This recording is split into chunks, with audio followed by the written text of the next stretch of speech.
This is very clinically valid because, as I said, Daratumumab is now pretty much the frontline therapy.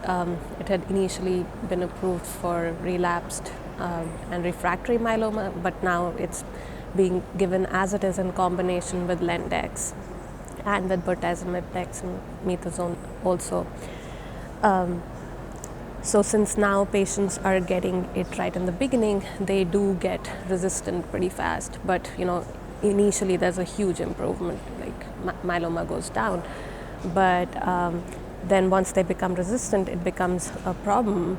So in clinic, at this point, if we can actually give the combination of DNA methyltransferase inhibitor plus Daratumumab, it will actually increase the time during which they can be treated with Daratumumab, and it will hopefully really decrease the burden even further.